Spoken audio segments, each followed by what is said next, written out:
आजच्या कार्यक्रमाचे अध्यक्ष श्री सामंत साहेब, मंचावर उपस्थित सर्व सन्माननीय अतिथी आणि पत्रकार मित्रांनो, सर्वप्रथम मी सर्वांना पत्रकार दिनाच्या, मराठी पत्रकार दिनाच्या हार्दिक शुभेच्छा देतो.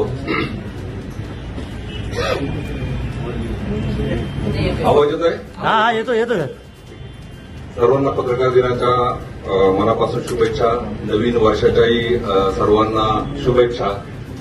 पत्रकार दिन म्हणजे पत्रकारांसाठी खरोखर सन्मानाची गोष्ट आहे की वर्षातनं कुठला तरी एक दिवस येतो की जो आपल्यासाठी सेलिब्रेशनचा दिवस असतो. तसंच सेलिब्रेशन आमचं पोलीस स्थापना दिन सुद्धा 2 तारखेपासून सुरू आहे. पोलीस स्थापना दिनाचा सुद्धा जो आहे, तर दोन्ही आपलं सोबतच आलेलं आहे. आणि माझ्या मते पत्रकारांचं काम आणि पोलिसांचं काम, बऱ्याचशे कामाचं स्वरूप जे आहे ते सारखंच आहे. खास करून जे क्राईम रिपोर्टिंग करतात, बऱ्याच वेळा पत्रकार जे आहे पोलिसांच्या अगोदर घटनास्थळावर पोहोचलेले असतात आणि बरीचशी जी माहिती असते आम्हाला पत्रकारांकडून येत असते. या ठिकाणी असं झालेलं आहे किंवा या ठिकाणी असं होण्याची शक्यता आहे, अशी सुद्धा माहिती जी आहे ती आम्हाला पत्रकारांकडूनच प्राप्त होत असते. तर त्यामुळे आमचं जीवन गव्हर्नमेंट सर्व्हिसमध्ये आहे. सर्वांना माहिती की पोलिसांचं जीवन खडतर आहे. 24 तास त्यांच्याकडे 24 तास 24/7 प्रत्येक अधिकारी कर्मचारी कायद्याने ड्युटीवर असतो, हजर राहावं लागतं.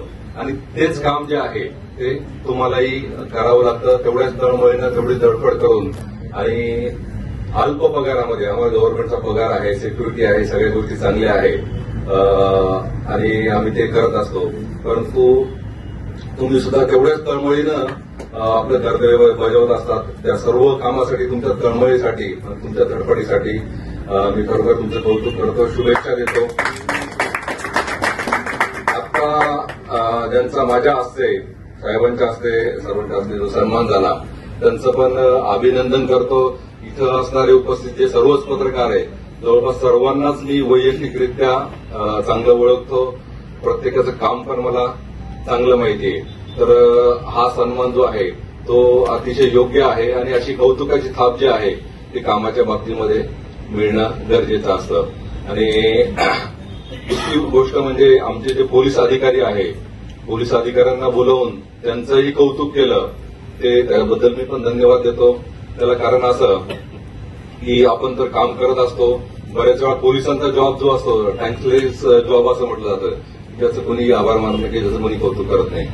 तर नक्कीच हे आमचे जे दोघंही डिपार्टमेंट आहे, सायबर सेल आणि नार्कोटिक्स, दोघांनी अतिशय उत्कृष्ट काम केलेलं आहे. आताची जर गुन्हेगारी आपण बघितली तर पारंपरिक गुन्हे जर समजा एखाद्या पोलीस स्टेशनला 300 दाखल होत असतील तर 1000 अर्ज आता सायबर क्राईमचे यायला लागले. म्हणजे एवढं प्रमाण जे आहे, जवळपास 50पेक्षा जास्त प्रमाण जे आहे सायबरच्या गुन्ह्यांचं वाढलेलं आहे. आणि त्यामध्ये पैसे मिळवणं अतिशय अवघड असं, कारण हे ऑपरेट केलं जातं बाहेरच्या राज्यातनं, बाहेरच्या देशातनं, आणि ते पीडिताला पैसे मिळणं पण खूप अशक्य असतं.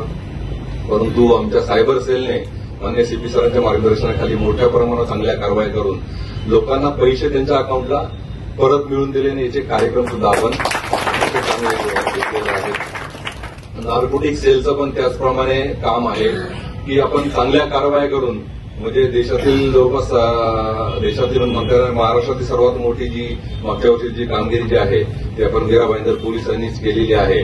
आणि फक्त कारवाई करणं किंवा गुन्हे दाखल करणं, रिकव्हरी करणं एवढंच आम्ही काम करत नाही, तर अवेअरनेस, सायबरच्या बाबतीत अवेअरनेसचे बरेचसे कार्यक्रम घेतले. नार्कोटिकच्या बाबतीत शाळा कॉलेजेसमध्ये आपण कार्यक्रम घेतले की म्हणजे प्रतिबंध करणं, अवेअरनेस करणं आणि झालेला असेल गुन्हे याचं उघडकीचा नाही सुद्धा काम त्यांनी केले.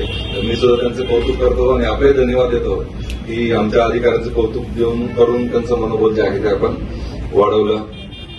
आज पत्रकारिता दिन आहे. साहेबांनी सांगितलंच, साहेब बाळासाहेब जांभेकरांच्या जिल्ह्यातले, आणि त्याच जिल्ह्यामध्ये मी जवळपास 2 वर्ष ऍडिशनल एसपी म्हणून काम केलेलं.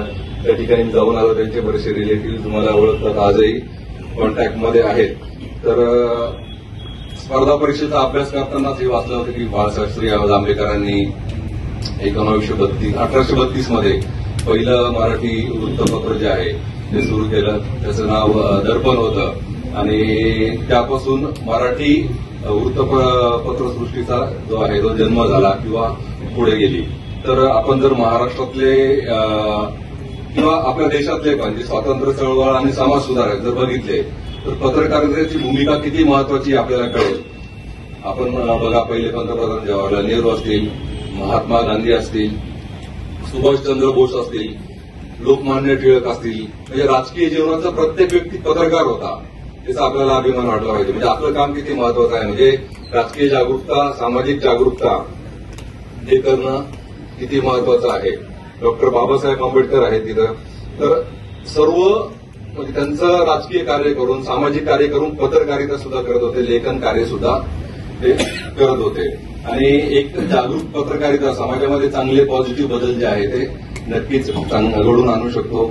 आपल्या देशातील जर समाज सुधारक बघितले, राजा राममोहन राय ज्यांनी महिलांच्या बाबतीमध्ये असेल, त्यानंतर शिक्षणाच्या बाबतीमध्ये असेल, मोठ्या प्रमाणावर चळवळ केली आहे. देशामध्ये मोठ्या प्रमाणावर चांगलं मत. हमारे चैनल को अभी सब्सक्राइब करें और बेल आइकन दबाना न भूलें। धन्यवाद।